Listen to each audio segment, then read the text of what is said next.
ଭାଇ କଣ ହେଇଛି ଆକ୍ଚୁଆଲି ସତ କଥା ଟିକେ କହିଲେ ଆପଣ ଯୋଉ ସୋନାଲି ମ୍ୟାଡାମ ଆଉ ନାଣ୍ଡୁ ବାବୁଙ୍କ ନାଁରେ ଅଭିଯୋଗ ଆଣୁଛନ୍ତି କଣ ହେଇଛି?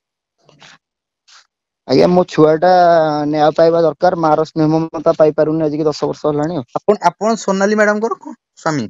ମୋ ସ୍ୱାମୀ। ଆଚ୍ଛା କେବେ ମ୍ୟାରେଜ କରିଥିଲେ? 2014 ଆଚ୍ଛା 13/3/14। କେମିତି କଣ କୋଉଠି ଦେଖା ହେଇଥିଲା? ଆମର ପ୍ରେମ ବିବାହ ହେଇଥିଲା। ଆଜ୍ଞା ତାପରେ ପ୍ରେମ ବିବାହ ହେଲା ପରେ ଆମ ଫ୍ୟାମିଲି ଲୋକ ମ୍ୟାରେଜ କରାଇଥିଲେ, ଯେହେତୁ ଆମ 2 ଜଣଙ୍କର ଅଦର କାଷ୍ଟ ଥିଲା। ଆଜ୍ଞା ଆଉ ସେଥିପାଇଁ ତାଙ୍କ ଘର ଲୋକ ଗ୍ରହଣ କରିନଥିଲେ। ଆଜ୍ଞା ଏଇ ସମୟ ଏଇ ମୁମେଣ୍ଟରେ ଦୀର୍ଘ 10 ବର୍ଷ ପୂର୍ବେ ଏଇ ସମୟରେ ଏଇ ପଣା ଯାତ୍ରା ସମୟରେ ଏପ୍ରିଲ 14 ବେଳକୁ ଆମର ମ୍ୟାରେଜ ସରି ଯାଇଥିଲା।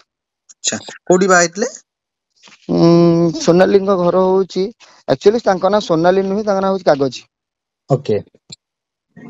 ସେ ନାଣ୍ଡୁ ବାବୁ ଯିଏ ତାଙ୍କୁ ମିଥ୍ୟା ନାଁ ରେ ସୋନାଲି ପଣ୍ଡା କରାଯାଇଛି। ହଁ କିନ୍ତୁ ସୋନାଲି ତା ନାଁ ହଉଛି କାଗଜି ପଲେଇ ସେ ମତେ ମ୍ୟାରେଜ କଲା ପରେ କାଗଜ ସାମନ୍ତ ସିଂହାର ଆସିଥିଲା। ତାପରେ ତାକୁ ସେ ଯାତ୍ରା ପାର୍ଟିରେ ରଖି ସୋନାଲି ପଣ୍ଡା କରାହଉଛି। ଆଜ୍ଞା କଣ ତାଙ୍କ ନାଣ୍ଡୁ ବାବୁଙ୍କ ସହିତ ସମ୍ପର୍କ କଣ? ନାଣ୍ଡୁ ବାବୁଙ୍କ ସମ୍ପର୍କ ସାରା ଇଣ୍ଡଷ୍ଟ୍ରି ଜାଣିଛି ତାଙ୍କର ସମ୍ପର୍କ କଣ, ହୁଁ, କିନ୍ତୁ ମିଛ ଆରୋପରେ ସିଏ କହୁଛନ୍ତି ଯେ ଆମେ ବାପ ଝିଅର ସମ୍ପର୍କ। ଆଜ୍ଞା ବାପ ଝିଅର ସମ୍ପର୍କ ନାହିଁ, ହୁଁ। ତାଙ୍କ ଭିତରେ ବହୁତ କିଛି ରହସ୍ୟମୟ କଥା ଅଛି ଆଉ କଣ। ଆଚ୍ଛା ବାପ ଝିଅଙ୍କ ସହିତ ସମ୍ପର୍କ ଭିତରେ ଆପଣ ଯୋଉ ଅଭିଯୋଗ ଆଣୁଛନ୍ତି, ବାପ ଝିଅଙ୍କ ଭିତରେ ଏମିତି ସମ୍ପର୍କ ହେଇପାରେ? ଆଜ୍ଞା ଆଜ୍ଞା ଆଜ୍ଞା କାହିଁ ହେଇପାରିବନି ଭାଇ, ବାପା ଝିଅ ସିଏ ଦୁନିଆ ଆଗକୁ ସିନା ଆଜ୍ଞା ଗୋଟେ କଥା ଶୁଣନ୍ତୁ, ବିବାହିତ ନାରୀ ଜଣେ ସିଏ ଯଦି ଦୁନିଆ ଆଗରେ କହିପାରୁଛି ଯେ ମୁଁ ବାହା ହେଇନି, ହୁଁ, ମୋର କିଛି ନାହିଁ, ମୋ ଘର ଲୋକ ଯୋଉଠି ମ୍ୟାରେଜ କରିବେ, ବିବାହର 5 ବର୍ଷ ପରେ କହୁଛି। ଆଜ୍ଞା କାହିଁକି ନ ମିଛ କହିପାରୁଥିବି ମୋ ବାପ ଝିଅର ସମ୍ପର୍କତା ବୋଲି। ଆଚ୍ଛା ଗୋଟେ ଆପଣ ରୁମ କେବେ ଆପଣ କେବେ ରେଡ୍ ହ୍ୟାଣ୍ଡ ଧରିଛନ୍ତି କିମ୍ବା ଦେଖିଛନ୍ତି ସେମିତି?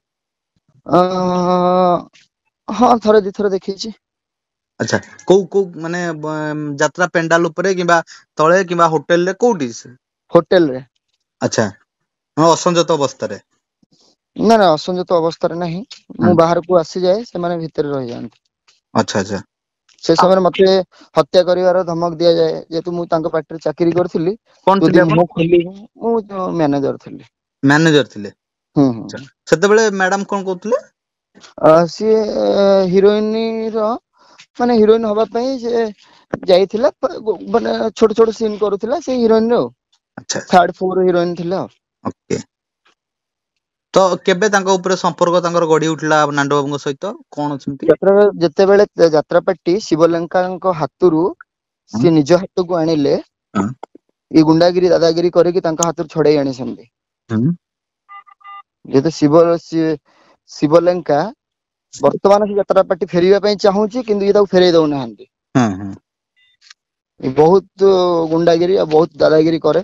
ମତେ କୁହେ ମୋର ଏଇ ସମ୍ପର୍କ ଅଛି, ତା ଦେହରେ ସମ୍ପର୍କ ଅଛି, ମୁଁ ଯାହା ଚାହିଁବି ସେୟା କରେ, ମୁଁ ଓଡିଶାରେ ମୁଁ ଯାହା କହିବି, ଯୋଉଠି ଯୋଉ ଟୋକା ଅଛନ୍ତି ମୋର ସବୁଠି ଟୋକା ଅଛନ୍ତି। ମତେ ଏମିତି ମୋ ପୁଅକୁ ମତେ ମାରିବା ପାଇଁ ବି, ହତ୍ୟା କରିବା ପାଇଁ ମୋ ବାପାଙ୍କୁ ବି ଆପଣଙ୍କ ପୁଅ କେତେ ମାରିବା ବର୍ଷର? ପାଇଁ 10 ବର୍ଷ। ଆଚ୍ଛା ଆଜ୍ଞା ପୁଅ 10 ବର୍ଷର, ଆପଣ ବିବାହିତ, ଆଉ ସ୍ଵାମୀ ଛାଡିକି ସ୍ତ୍ରୀ କଣ ଏମିତି ପାଇଲା ଯେ ନାଣ୍ଡୁ ବାବୁଙ୍କ ପାଖକୁ ଗଲା? ଧନ ପାଇଲା। କେବଳ ଧନ? ଧନ ପାଇଁ ତ ଆଜି ଆଗେ ମନ ବିକ୍ରି ହେଇଯାଉଛି, ଧନ ପାଇଛି ମନ ବିକ୍ରି ଦେଇଛି ଆଉ କଣ।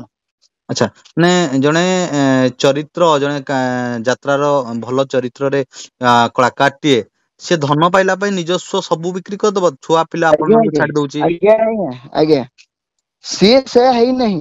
ଆଜିକା ଡେଟ ରେ ବି ଆପଣ ଯାଇକି ସମାଜ ଆଗରେ ପଚାରିବେ, ସିଏ ସେଇ ଟାଇପ ର ଝିଅ ନୁହେଁ। ଆଜ୍ଞା କିନ୍ତୁ ଝିଅ କେମିତି ପରିବର୍ତ୍ତନ ହେଲା?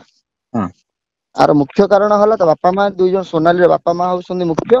ଆଜ୍ଞା ଆଉ ସେକେଣ୍ଡ ହେଲା, ସିଏ ହିଁ ଧନ ପ୍ରଲୋଭନରେ ହୁଁ ଏଇ ଟାଇପ ର କରେଇଛି। ଆପଣ ଆଜ୍ଞା ବିଗତ ଦିନରେ ଆପଣ ଆଜ୍ଞା ମ୍ୟାନେଜର ଥିଲେ ତୁଳସୀ ଗଣ ନାଟ୍ୟରେ, ଯେତେବେଳେ କହୁଛନ୍ତି ନାଣ୍ଡୁ ହୁଁ ବାବୁଙ୍କ ପାଖରେ, ହୁଁ ଆପଣ କଣ ନାଣ୍ଡୁ ବାବୁଙ୍କୁ ଚିହ୍ନି ପାରି ନଥିଲେ?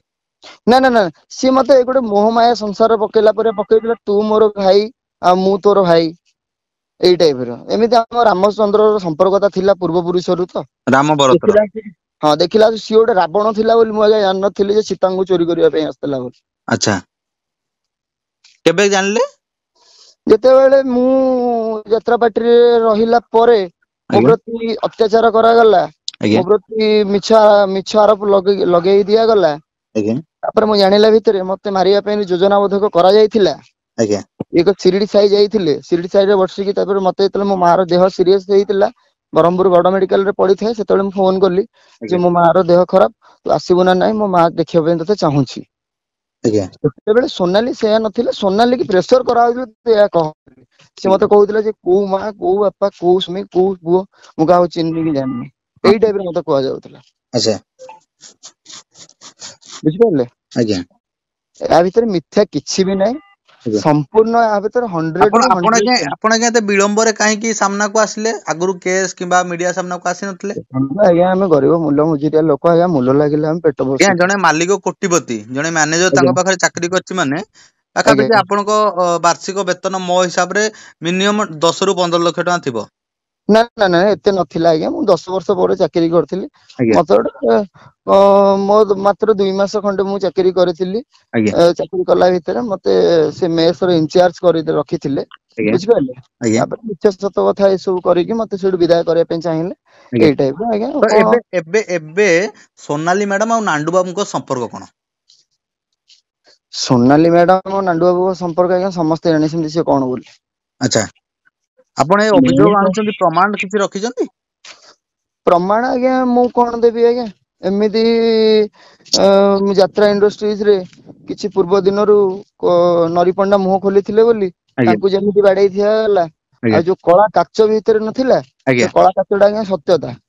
ଆଜ୍ଞା ଯୋଉ ଧଳା କାଚ ପରେ ଲଗେଇଗଲା, ହଁ ଯେତେବେଳେ ପୋଲିସ ର ଆରୋପ ଆସିଲା, ସେତେବେଳେ ସେ ତାକୁ ଧଳା କାଚ ଲଗେଇଦେଲା। ଆଜ୍ଞା। ସତ୍ୟତା ବହୁତ କିଛି ଅଛି। ଆପଣ କେବେ ବହୁତ ସେ କିଛି ଢାବାକୁ ଯାଇଛନ୍ତି ସୋନାଲି ମ୍ୟାଡାମଙ୍କ ନାଇଁ ସହିତ? ନାଇଁ ନାଇଁ ଢାବାକୁ ମୁଁ ଯାଇନି, ଆଜ୍ଞା ଦେଖ ମୁଁ ପୁରା ଡିଷ୍ଟାନ୍ସ ହେଲିଣି 9 ବର୍ଷ ହେଲାଣି। ଆଜ୍ଞା ଢାବା ତ ସେ କରିବାର 3-4 ବର୍ଷ ହେଲା କି 5 ବର୍ଷ ହେଲା। ଆଜ୍ଞା।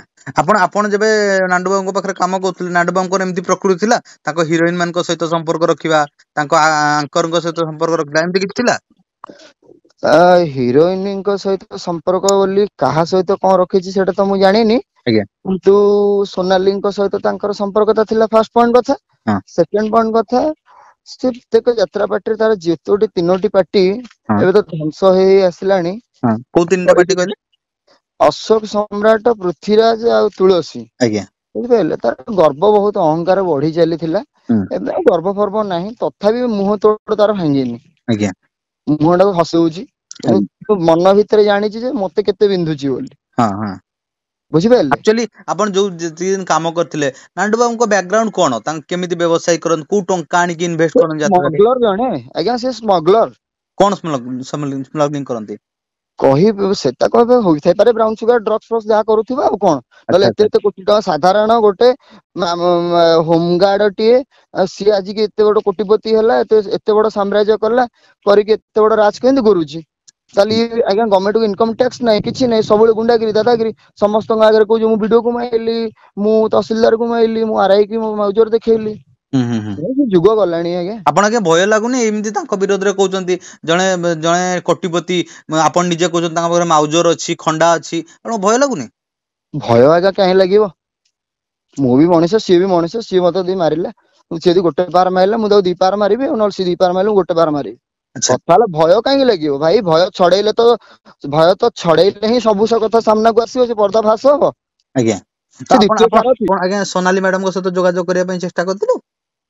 ନାଇଁ ନାଇଁ ମୁଁ କରିବା ପାଇଁ ଏଥିପାଇଁ ଚାହୁଁନି, ଯଦି ବି ମୁଁ କରିବା ପାଇଁ ଚାହୁଁଛି, ସିଏ ତ ତା ସାଇଡ ରୁ ମତେ ଫୋନ କରେ, ମୋ ସାଇଡ ରୁ ଫୋନ କରେନି। ଆଜ୍ଞା, ଆପଣ ବାରମ୍ବାର ତା ଛୁଆ ପାଇଁ ମୋବାଇଲ ନ୍ୟାୟ ରେ ମାଗୁଛନ୍ତି, ପୁଅ ପାଇଁ ନ୍ୟାୟ ମାଗୁଛନ୍ତି ହଁ ଯେହେତୁ, ମୁଁ ସେଥିପାଇଁ କହିଲି। ମୋର କାହା ସାଥିରେ ମ୍ୟାଟର ନାହିଁ, ମୋର ମୋ ପୁଅ ପାଇଁ ନ୍ୟାୟ। 10 ବର୍ଷ ହେଲାଣି, ମାଛିଅଣ୍ଡ ହେଇଯାଇଥିବା ଛୁଆଟି କେମିତି ନ୍ୟାୟ ପାଇବ? ଆଜ୍ଞା କେମିତି ବଞ୍ଚୁଛି, କେମିତି ଚଳୁଛି, କେମିତି ଖାଉଛି, କେମିତି ପିଉଛି, କେମିତି ରହୁଛି, ଏ ଆଜ୍ଞା କଥା ବି ସେ ତାର ଆପଣ କେମିତି ଚଳୁଛନ୍ତି ଆଜ୍ଞା ଏବେ? ଆଜ୍ଞା ମୋର ବୃତ୍ତି ହେଲା ଚିଲିକାରେ ଜାଲ ବସେଇବା, ମୁଁ ଜାଲ ଟେ ବସଉଛି, ମୋ ପିଲା ଛୁଆ ସଂସାର ଚଳୁଛି, ଆଉ କଣ କରିବି ଆଜ୍ଞା। ଆଚ୍ଛା ଆଚ୍ଛା।